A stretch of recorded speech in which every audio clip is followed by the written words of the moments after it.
De La Cruz and the Fifth Avenue Committee who have brought us all here this morning, to all of my colleagues in government, to all of you from the community, a pleasant good morning. It's certainly my honor, my privilege to come and to join with this coalition in establishing a pledge of accountability.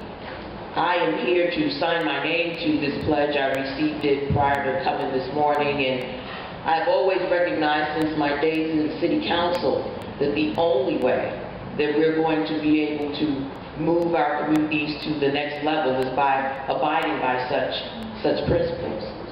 So many in our communities have been suffering under what I consider a lack of planning, a lack of urban planning. I look in my own community, in my immediate neighborhood, and I just see so many developments going up. And they're not the huge developments, but they're 4-family homes in some cases. And in those cases, you can clearly see where someone has taken what used to be someone's driveway and put about 4-family apartments in that same space.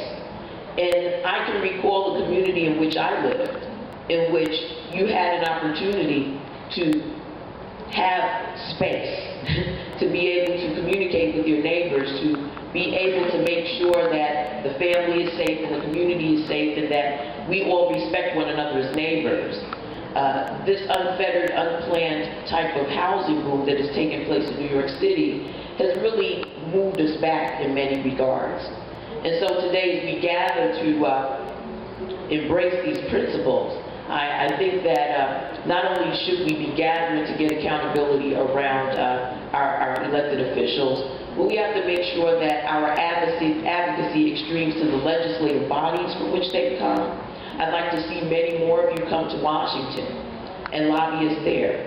I'd like to get those emails and those letters speaking to how you see your community developing and what you'd like to see your children inherit. It's great that we organize here on the ground, and I applaud all of us for coming together and again taking our time from our busy schedule so early on a Saturday morning. But at the same time, I want to compel us to be much more vocal. And it's great, you know, when I come home here, I think New York City has the best rallies in the world. I think Brooklyn is a leader in that. But at the same time, you know, I don't hear the same energy reverberating through Albany. I don't see the same level of veracity coming to Washington, D.C. I'm looking forward to embracing you as you come there, because indeed that is where, you know, you have sent me to represent you. And it's important that folks know that Brooklyn is there.